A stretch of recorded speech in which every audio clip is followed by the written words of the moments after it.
అందరికీ నమస్కారం. ఈరోజు ఈ వీడియోతో మీ ముందుకు ఎందుకు వస్తానంటే, వీడు సాక్షి వాడు పాలేరు కాడు ఒకడు ఉన్నాడు, బ్రోకర్ కాడు, వాడు చేసేది యాంకర్ పని. కానీ వాందే సాక్షి ఛానల్ అయిపోయినట్టు, వైసీపీ పార్టీలో ఒక అధినాయకుడు అయినట్టు ఏమి బిల్డప్లు ఇచ్చి మాట్లాడుతున్నాడు. ఈయనకి 2024లో అధికారంలోకి వస్తానే ఈ సాక్షి ఛానల్లో చాలామంది పాలేరుగాళ్ళు ప్రజల సొత్తు తినేసిన నా కొడుకులందరూ చాలామంది ఉన్నారు. వీళ్ళందరి దగ్గర నుంచి ప్రతి రూపాయ వసూలు చేయాల్సి వస్తుంది. ఇది ఒక్కసారి వినండి. మామూలుగా దొరకలేదు. నట్ట నడి రాత్రిలో అమిత్ షాతో మీటింగ్ పెట్టి పట్ట పగలు నట్ట నడి వీధిలో పట్టుబడిపోయాడు. కానీ ఆ ఎల్లో మీడియా బాబుకిచ్చిన ఎలివేషన్స్ చూస్తే మామూలుగా లేవు. మోడీ చంద్రబాబుకు 20 సార్లు కాల్ చేశారట, అది కూడా ల్యాండ్ లైన్ కి. చంద్రబాబు లిఫ్ట్ చేయలేదు. నీకు చెప్పినాడా? నీకు ఫోన్ చేసి చెప్పినారా? సన్నాసోడా, ఎందుకురా నీ ఛానల్లో నువ్వు ఏం బతుకుతున్నారా? మీరు మీ బతుకులు మీరు బతుకులేనంటారా? మీ ఛానల్లో కూర్చొని మీరు వాడు వేసే చిల్లర రూపాయలకు 5 రూపాయలకు మీరు పేటీఎం కుక్కలంతా మలుకొని ఏ విధంగా ప్రజలను తప్పుదారిని పట్టించేదానికి ఏ విధమైన న్యూస్ చేస్తున్నారంటే,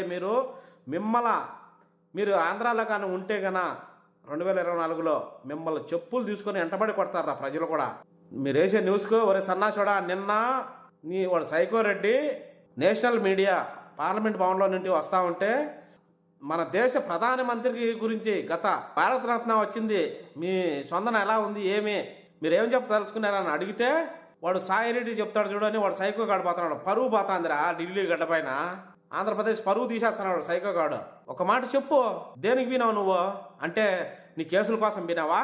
నువ్వు వినే ఆంధ్రప్రదేశ్ ప్రజల తరఫునే కదా నువ్వు వినావు. నువ్వేదో ఒకటి నువ్వు చెప్పాలి కదా, లేదంటే నువ్వు తర్వాత నేను చెప్తాను అన్నాను కదా. సాయిరెడ్డి అంటే నెంబర్ 2 ఏ2 గాడు ఉన్నాడు చూడండి. ఏ2 గాడు చెప్తాడు, నేను ఏవో నేను చెప్పను, నువ్వు చదువురాని సన్నాసి కాబట్టి నువ్వేం మాట్లాడాలో తెలియక, నువ్వు నేషనల్ మీడియా కాబట్టి నీకేం మాట్లాడితే నీకు రాక, నీ దగ్గర స్క్రిప్ట్ లేదు కదా, ఏం మాట్లాడాలన్నా రికార్డింగ్ లేదు కదా, అందుకు నువ్వు ఇంకో జంప్ అయిపోయినావు. అట్లాంటి భయంరా సన్నాసిలారా, మీరు సాక్షి ఛానల్లో కూర్చొని అట్లాంటి భయంరా, అట్లాంటి వాడిని అటువంటి ఇంటర్వ్యూ చేయండి, మీరు లైవ్ పెట్టండి. చంద్రబాబు ఎన్నిసార్లు ఫోన్ చేసినాడు నీకు చెప్పినారంటరా సన్నాచోడా? లేదు అమిత్ షా ఫోన్లు చేసిన 20 సార్లు ఫోన్ చేసినా నీకు చెప్పినారా ఎవరన్నా? చంద్రబాబు చెప్పినాడా? అమిత్ షా చెప్పినాడా? నువ్వు వేసే న్యూస్ ప్రజలు చూస్తారు కాబట్టి సక్రమంగా వేరా. మీ ఛానల్లో కూర్చొని ఉండే ప్రతి ఒక్కడు కూడా 5 రూపాయలకు 3 రూపాయలకు పనిచేసే చెత్తన నీతి నిజాయితీగా పనిచేసాడు ఎవడు లేరురా మీ ఛానల్లో కానీ మీ పార్టీలో కూడా ఎవడు లేరు. చాలామంది ఉన్నారు, కొంతమంది మంచోళ్ళు, కానీ వానికి కొమ్ము కాస్తున్నారు చూడు. సైకో రెడ్డికి కొమ్ము కాసేటోళ్ళు అందరూ చెత్త, ఉన్నింది లేనట్టు లేనిది ఉన్నట్టు వేసి ఈ 5 ఏళ్ళు కూడా సర్వనాశనం చేసినారు మీరు రాష్ట్రాన్ని.